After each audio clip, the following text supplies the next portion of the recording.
الله سبحانه وتعالى أن يفرج في هذه الساعة عن كل محرومين. اللهم إنا نسألك الجنة وطب الثقام وهو العزيز الحكيم.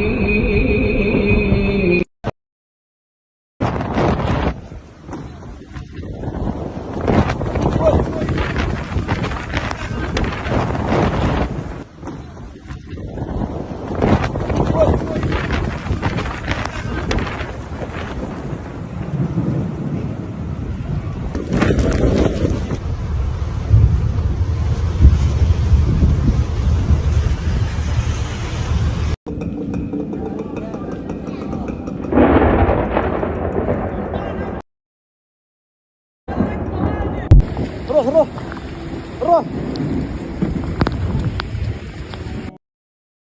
22 अगस्त 2023 को सऊदी अरब के शहर मक्का मुकर्रमा में, जो कि मुसलमानों के लिए एक इंतहाई मुकद्दस शहर है, अचानक तेज़ हवाओं, आसमानी बिजली और तूफ़ानी बारिशों ने घेर दिया और लोगों को संभलने तक का मौका नहीं मिला। हवाएं इतनी तेज़ थी कि मस्जिदुल हराम में लगे हुए बैरियर्स, इसके आसपास मौजूद चीज़ें और लोग खुद उड़ उड़कर दूर तक गिरने लगे।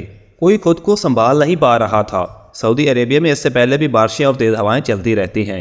ये कोई बड़ी बात नहीं है, लेकिन इतनी शिद्दत की बारिश और इतनी शिद्दत का तेज़ तूफ़ान इससे पहले कभी नहीं देखा गया था कि जिसने मक्का शहर के अंदर अचानक से इतनी तबाही मचा दी कि जैसे कि आप वीडियोस के अंदर देख सकते हैं।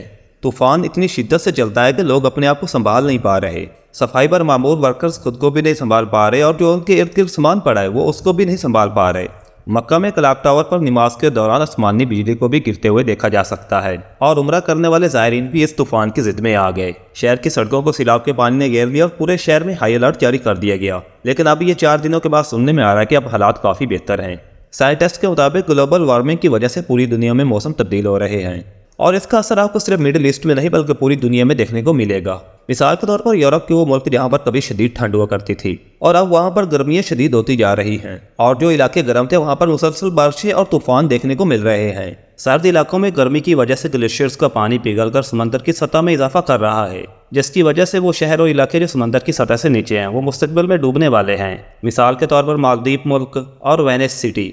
इस ग्लोबल वार्मिंग ने वाटर साइकिल को भी डिस्टर्ब कर दिया है, जो कि बेमौसमी बारिशों और तूफानों का सबब बन रहा है। अब बहुत से लोग इसको किसी दुश्मन की किसी टेक्नोलॉजी का इस्तेमाल करार दे रहे हैं। ये तो बहुत स्टूपिड सी बात है, क्योंकि इसके बारे में एक तो हमारे पास कोई सबूत मौजूद नहीं और दूसरा वेस्ट के ममालिक खुद इस चीज़ का शिकार हैं और दूसरी तरफ कुदरती आफात का मकसद अल्लाह ताला की तरफ से इंसानों को वार्निंग देना होता है और दूसरा ये बताना होता है कि तुम्हारी इस कदर एडवांस टेक्नोलॉजी और इतनी ज़्यादा तरक्की और हर तरह की प्रेडिक्शन के बावजूद तुम लोग कुछ नहीं कर पाए। तो सोचो कि अगर मैंने इस मौसम को या इस तूफान की शिद्दत को मज़ीद और बढ़ा दिया होता तो तुम इंसानों का क्या हाल होता। तुम सुधर जाओ वरना मैं अपने घर की भी परवाह नहीं करूँगा। इस मुकद्दस ज़मीन पर इस्लाम से वो कुछ हटाकर मगरब की तहजीब पर बदला गया है जिसका इससे पहले कोई तसव्वुर भी नहीं कर सकता था। और फिर अल्लाह ने भी अपनी ऐसी निशानी दिखाई जिसे खुद इंसान भी इससे पहले तसव्वुर नहीं कर सकते थे। तुम मेरे गज़ब और जलाल को दावत मत दो, क्योंकि तुम इसके सामने बेबस हो। यानी संभल जाओ, अभी भी वक्त है और मौत के आने से पहले तौबा करके अल्लाह की तरफ लौट आओ। सऊदी अरेबिया में इस वक्त आले सऊद की बादशाहत मौजूद है और जब से मोहम्मद बिन सलमान ने यह बादशाह संभाली है, इसने सऊदी अरब की मुकद्दस सरजमीन का नक्शा ही बदल दिया है। एक तरफ तो इस्लामी तारीखी विरसे के निशानात मिटाए जा रहे हैं और दूसरी तरफ हमें मुल्क में चारों तरफ बेहयाई नजर आती है। कहीं पर म्यूजिकल कंसर्ट, कहीं पर डांस क्लब, कहीं पर सिनेमास और बीचेस पर हमें फॉरेनर्स के लिए बेहयाई देखने को मिल रही है। अरब की फ़िज़ाई हदूद को न सिर्फ इसराइल के लिए खोल दिया गया है, बल्कि धड़ाधड़ इनकी इन्वेस्टिंग और फंडिंग से दजाली शहरों की तामीर की जा रही है, जहां पर हमें इस मुकद्दस ज़मीन पर बेहयाई और यूरोपी कल्चर देखने को आम मिलेगा और खुद सऊदीया के लोगों को वीज़ा लेकर इन शहरों में दाखिल होना पड़ेगा। क्या आपने कभी किसी मजहबी लीडर या किसी भी आलिम दीन से इसके मुखालिफ एक जुमला तक सुना? सभी की ज़बानों को ताले लग चुके हैं, क्योंकि ये सब लोग अपनी जान, माल और फंडिंग के खो जाने की वजह से खामोश हैं। मगर इन्हीं कॉन्सर्ट्स में मर्दों औरतों का नाचना और इनका आपस में मिलना इमाम काबा से नहीं देखा गया। 2018 में इमाम काबा शेख सालेह तालिम ने इस पर इतना कहकर तनकीद कर दी कि जो बेहयाई जिद्दत के नाम पर इस मुकद्दस सरजमीन पर हो रही है और हम जिस प्रस को रोल मॉडल बनाकर दुनिया के सामने पेश किया जा रहा है, इंटरटेनमेंट के नाम पर सिनेमास, कॉन्सर्ट, सिनेमा और डांस क्लब खोले जा रहे हैं और पैसा इन हराम कामों पर बर्बाद किया जा रहा है। हालांकि इस्लाम और शरीयत इसकी बिल्कुल भी इजाज़त नहीं देती। ये सऊदी इंटरटेनमेंट इंडस्ट्री हराम काम कर रही है और ये हमारे इस्लामी कल्चर और रिवायात के खिलाफ है और ये इस्लामी दुनिया के सामने हमारे लिए एक शर्म का मुकाम है।